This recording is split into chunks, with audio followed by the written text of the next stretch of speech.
Any nation with a religious history will not accept such new things so easily. And that was the problem with the nation of Israel also. అదే ఇశ్రాయేలు దేశపు యొక్క సమస్య కూడా. దేవుని బిడ్డలారా, ఆధ్యాత్మిక చరిత్ర కలిగినటువంటి ప్రాచీన నాగరికత కలిగినటువంటి దేశాలలో చాలా ప్రాముఖ్యమైన దేశాల్లో భారతదేశం కూడా ఒకటి. ఈ మెసపటోనియం కల్చర్ తర్వాత మెసపటోమియా ప్రాంతాలు తప్ప ఇరాన్, ఇరాకు, ఇజ్రాయేల్ ఆ దేశాలు, అలాగనే మన ప్రాచీన భారతదేశం కూడా చాలా ఆధ్యాత్మిక చింతన కలిగినటువంటి దేశాలు. ఎంతో తత్వజ్ఞానము, ఎన్నో గూఢమైన సంగతులకు ప్రశ్నలు వెతికి ప్రజలకు అందించినటువంటి దేశం మన దేశం. కనుక ఇటువంటి ఆధ్యాత్మిక చరిత్ర కలిగినటువంటి దేశంలో వేలాది సంవత్సరాల నుంచి దేవుని గురించిన చింతన కలిగిన దేశంలో ఈవేళ యేసుని నమ్ముకోవాలి, యేసుని నమ్ముకోవాలి, యేసుని నమ్ముకోవాలి అని ప్రకటన చేస్తే అంత ఈజీగా నమ్ముకోవడం అవ్వదు. కనుక ప్రియమైన దేవుని బిడ్డలారా, మనమందరం కూడా ఏ పద్ధతి పాటించాలంటే అపోస్తలుడైన పౌలు పాటించాడు. ఒక అద్భుతమైనటువంటి ప్రకటన చేశాడు. ఆయన ఏథెన్స్ పట్టణానికి సువార్త ప్రకటించడానికి వెళ్ళాడు. యాక్చువల్గా సువార్త ప్రకటించడానికి వెళ్ళలేదు, కానీ ఈ పౌలు, శీలా, తిమోతి వీళ్ళు వస్తారని అంతకుముందు ఊళ్ళో గొడవ జరిగితే మనోడు వచ్చి వెయిటింగ్లో ఉన్నాడు. వాళ్ళు వస్తారని వెయిట్ చేస్తూ ఉన్నాడు. వెయిట్ చేస్తూ ఉండగా ఆయన సంచరిస్తూ ఉన్నాడు ఈ ప్రాంతం అంతా. ఈ ఎఫెసి అనేటువంటి లేకపోతే ఏథెన్స్ అనే పట్టణం అంతా సంచరిస్తూ ఉంటే పట్టణం అంతా కూడా విగ్రహాలతో నిండిపోయి ఉంది. ఆయన ఆత్మ పరితాపం పట్టలేక ఏడుస్తూ ఉన్నాడు. ఏమిటి ఇంత విగ్రహారాధన? వీళ్ళకి దేవుని గురించిన జ్ఞానం ఎవరు చెప్తారు అని ఆత్మ పరితాపం పట్టలేక వీళ్ళందరూ అగ్నిగుండానికి వెళ్తారా? ఎవరు తెలియజేస్తారు ఈ ప్రజలకి? ఎలా తెలియజేయాలని ఆయన ఏడుస్తూ ఉండేవాడు. అలా ఏడుస్తూ ఏడుస్తూ సంతలో కనబడిన ఒకరిద్దరితో యేసుని గురించి చెబుతూ ఉండేవాడు. ఈ చెప్పడం కూడా చాలా వెరైటీగా చెప్తూ ఉన్నాడేమో. ఆ మాట ఆ నోట ఈ నోట ఆ పురా ప్రజల యొక్క చెవుల్లో పడ్డది. మన పట్టణంలో ఒక కొత్త మనిషి వచ్చాడు. ఆయన కొన్ని కొత్త సంగతులు చెబుతున్నాడు. చెప్పడం కూడా చాలా వెరైటీగా ఉందని చెప్పి అందరి నోట్లో పడింది. ఏం చేద్దంటే ఏథెన్స్ వాసులకు ఒక అలవాటు ఉందట. ఏంటంటే ప్రతిదినము ఏదో కొత్త సంగతి చెప్పుట యందును వినుట యందును వాళ్ళ కాలం గడుపుతూ ఉండేవారట. ఇలాగున అందరికీ తెలిసి సంగతి ఈ పౌలన్న ఆయన పిలిపించుకొచ్చి, ఏదో నువ్వేదో కొత్తగా మాట్లాడుతున్నావంట, కొత్త సంగతులు చెబుతున్నావట, నువ్వు మా పట్టణం ఎందుకు వచ్చావో ఒకసారి నీ బాధ ఏంటో, నీ యొక్క మిషన్ ఏంటో, నీ తాత్పర్యం ఏంటో చెప్పమని రచ్చబండ కార్యక్రమం పెట్టి ఏథెన్స్ పట్టణస్తులందరూ కూడా కూడుకొని పౌలు గారిని వాక్యం చెప్పమని అదే మాట్లాడమన్నారట. ఆయన దేవుని బిడ్డలారా, విగ్రహారాధికులందరూ కూడా నిత్య నరకానికి వెళ్తారు. లేకపోతే విగ్రహాలను చూసి పశ్చాత్తాపడి ఏడుస్తూ ఉన్న వ్యక్తి, విగ్రహారాధన అంటే దేవునికి పడదు ప్రియులారా అని చెప్పడానికి వెళ్ళిన వ్యక్తి ఏమన్నాడంటే, ఆయన చూసి అబ్బాయి ఏమీ లేదండి, మీది మాది ఒకటే అన్నాడు. ఓ ఏథెన్స్ వారలారా, నేను సంచరించుచు మీ దేవతా ప్రతిమలను చూచుచుండగా నాకు ఒక బలిపీఠం కనిపించింది. ఆ బలిపీఠం మీద తెలియబడని దేవునికి అని వ్రాయబడి ఉంది. మీరు తెలియక దేని యందు భక్తి కలిగి ఉన్నారో నేనును దానినే ప్రకటిస్తున్నాను అన్నాడు. చూసారా, the angle which Paul fixed to get the entry point is absolutely unique. దేవుని బిడ్డలారా, విగ్రహారాధన తప్పని చెప్పవలసినటువంటి వాడు, విగ్రహారాధికులు నరకానికి వెళ్తారని చెప్పవలసిన వాడు, విగ్రహం అంటే దేవునికి అయిష్టమని చెప్పవలసిన వాడు అసలు ఆ మాట ఎత్తకుండగా, అక్కడ ఎవరిని హర్ట్ చేయకుండా, అసలు ఆ ఊసే ఎత్తకుండా ఏమన్నాడంటే, లేదండి మీది మాది ఒకటే, మీరు తెలియక దేని యందు భక్తి కలిగి ఉన్నారో నేను దాన్నే చెప్పడానికి వచ్చాను అన్నాడు. మరి రెండూ ఒకటైతే ఎందుకు ఏడిచావు? రెండూ ఒకటి ఎలాగవుతాయి? రెండూ ఒకటైనప్పుడు ఏడవడం ఎందుకు? ప్రియా దేవుని బిడ్డలారా, ఇంత జ్ఞానంగా ఈవేళ మనం ప్రవర్తించకపోతే మనం సక్సెస్ అవ్వమనేటువంటి విషయాన్ని మీకు తెలియజేస్తా ఉన్నాను. ఎందుకే మీది మాది ఒకటే అన్నాడంటే, ఎప్పుడు ఫిలాసఫీలో ఒక ప్రిన్సిపల్ ఉంటుంది, ఏమిటంటే you must always move from the known to the unknown. ఎప్పుడూ కూడా తెలిసిన సత్యాన్ని బేస్ చేసుకుని తెలియని దాన్ని అన్వేషించాలి. You must always move from the known to the unknown, already revealed and from the already revealed to the yet to be revealed. ఇలాగున మనం ఫిలాసఫీలో థియరీ ఉంది. ఆయనకి ఎక్కడ క్లూ దొరికిందంటే, నేను సంచరించుచు మీ దేవతా ప్రతిమలను చూస్తూ ఉంటే మీరు ఒక బలిపీఠం కట్టుకున్నారు. ఆ బలిపీఠం మీద తెలియబడని దేవునికి అని వ్రాయబడి ఉంది. మీరు తెలియబడని దేవునికి అని వ్రాయబడి ఉంది అంటే మీరు బలిపీఠాలు కట్టుకున్నారంటే మీకు ఒక మహాసత్యం తెలుసు అన్నమాట. మీరు బలిపీఠం కట్టుకున్నారంటే మీరు బలులు అర్పిస్తున్నారన్నమాట. బలిపీఠాలు ఎందుకు కట్టుకుంటారు? బట్టలు దుక్కోవడానికా? బలిపీఠాలు బలులు అర్పించడానికి కడతారు. ఓ బలులు అర్పిస్తున్నారు అంటే రక్తం చిందిస్తున్నారు అన్నమాట. రక్తం చిందిస్తున్నారు అంటే మీకు ఒక అద్భుతమైన సత్యం తెలుసు అన్నమాట. ఏమిటి ఆ సత్యం అంటే, పాప క్షమాపణ కొరకు రక్తం అవసరం అనేటువంటి ఒక వండర్ఫుల్ ప్రిన్సిపల్, ఒక డివైన్ ప్రిన్సిపల్ మీకు తెలుసు అన్నమాట. దాన్ని బట్టి నేను చాలా సంతోషిస్తూ ఉన్నాను. నేను కూడా ఆ విషయం చెప్పడానికే వచ్చాను. నేనేదో మీకు తెలియంది చెప్పడానికి వచ్చాను అనుకోకుండా సుమా. మీకు ఆల్రెడీ తెలిసిన దాన్నే నేను చెప్పడానికి వచ్చాను. మీరు బలిపీఠం కట్టుకున్నారు, బలిపీఠాలు కట్టుకున్నారు అంటే బలులు అర్పిస్తున్నారు అన్నమాట. బలులు అర్పిస్తున్నారు అంటే రక్తం చిందిస్తున్నారన్నమాట. రక్తం చిందిస్తున్నారంటే మీకు ఒక అద్భుతమైన సత్యం తెలుసు అన్నమాట. పాపం ఎక్కడైతే ఉందో పాప పరిహారం కొరకు రక్తం అవసరమని తెలిసిందన్నమాట మీకు.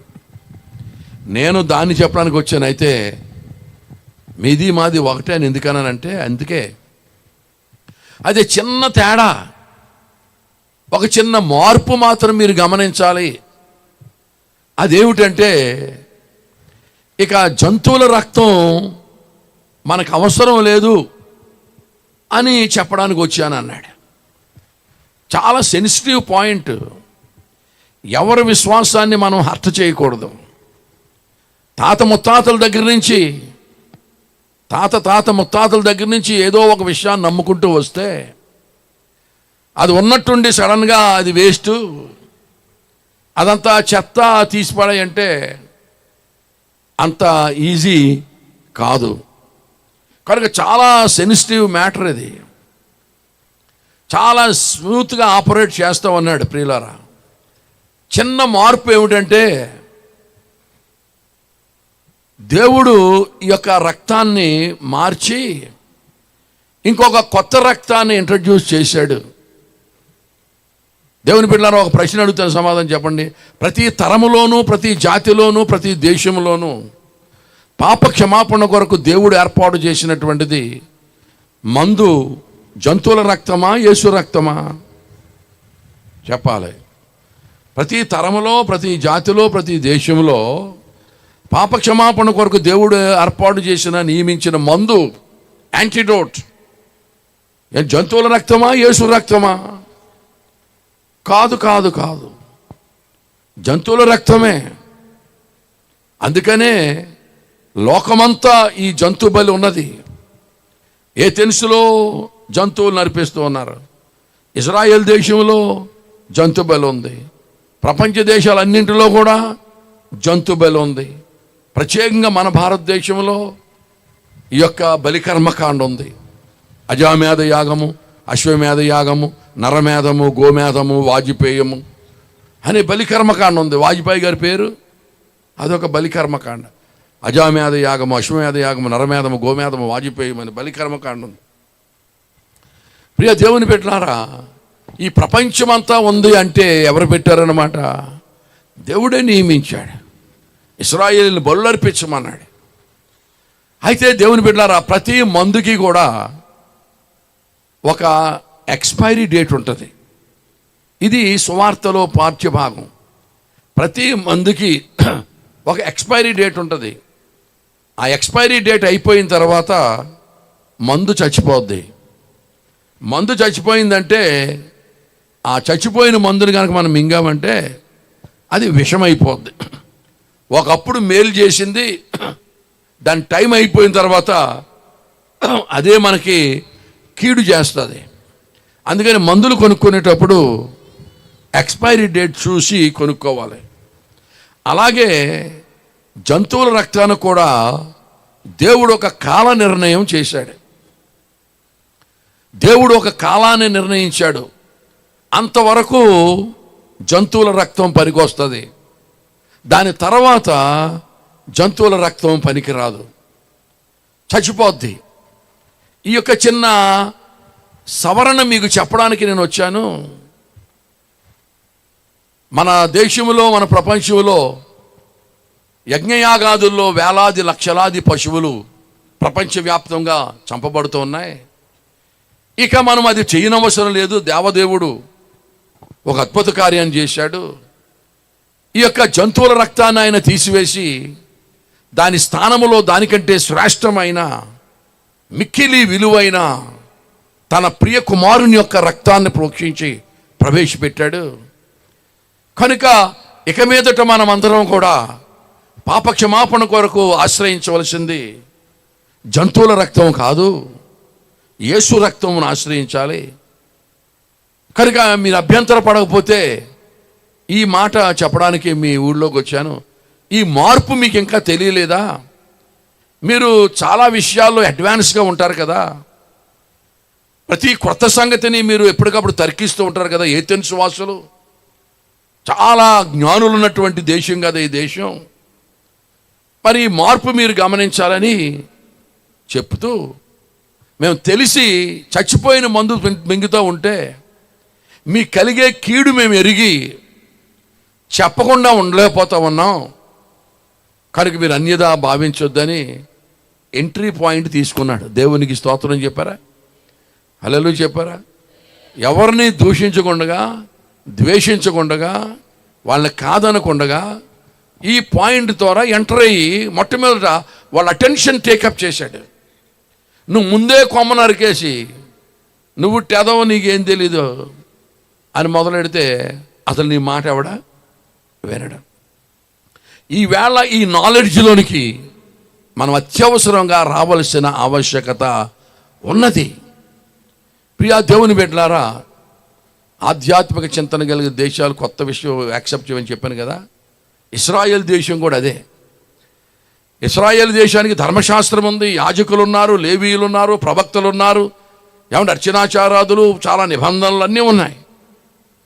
పెంతెకోస్తు పండుగ రోజున పరిశుద్ధాత్మ దేవుడు దిగి ఏమండి వారు అన్య భాషలు మాట్లాడుతూ ఉంటే ఊరోళ్ళందరూ ఏమన్నారు తెలుసా? వీళ్ళు మందు కొట్టేసి మాట్లాడుతున్నారు అన్నారు. They did not accept that. అన్య భాషలు మాట్లాడుతున్నారు, ప్రవచిస్తూ ఉన్నారు. మరి ఎవరి భాషలో వారికి అర్థమవుతూ ఉంది. అర్థం అవ్వక వీళ్ళు మాట్లాడట్లేదు. వీళ్ళు మాట్లాడే భాష అన్య భాషలు, ఏ భాషలో ఉన్న వాళ్ళకి ఆ భాషలోకి వినపడుతూ ఉన్నాయి, అర్థమవుతూ ఉంది.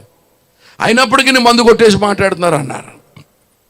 అప్పుడు 11 మందిలో పేతురు లేచి, ఇది మందు కొట్టి మాట్లాడే మాట కాదు, ఇంకా సారా కొట్లు తెరవలేదురా, తెల్లారి ఇంకా జామున్నా కాలేదు, ఇది యోవేలు యొక్క ప్రవచనము, అంచె దినముల్లో అన్యజనులందరి మీద నా ఆత్మను కుమ్మరిస్తాను, యవనస్తులు దర్శనాలు చూస్తారు, వృద్ధులు కలలు కంటారని మన పితరుడు యోవేలు ప్రవచించాడు అని ఈ సందర్భాన్ని, ఈ సన్నివేశాన్ని హిస్టరీలో ఉన్నటువంటి ఆ యొక్క ప్రవచనానికి కనెక్ట్ చేసి this is that and that is this అని కనెక్ట్ చేస్తే అప్పుడు దేవుని బిడ్డలారా ఇశ్రాయేలు ప్రజలు అంగీకరించడం జరిగింది.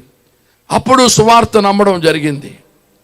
ఈ విధంగా మనం కూడా భారతదేశంలో ఆధ్యాత్మిక చరిత్ర కలిగిన దేశం కనుక సడన్గా యేసయ్యని నమ్మేసుకో అంటే వినరు.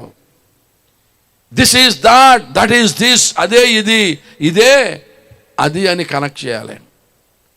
అదే కనెక్ట్ చేయాలంటే దట్టో తెలియాలి, దిస్సు తెలియాలి.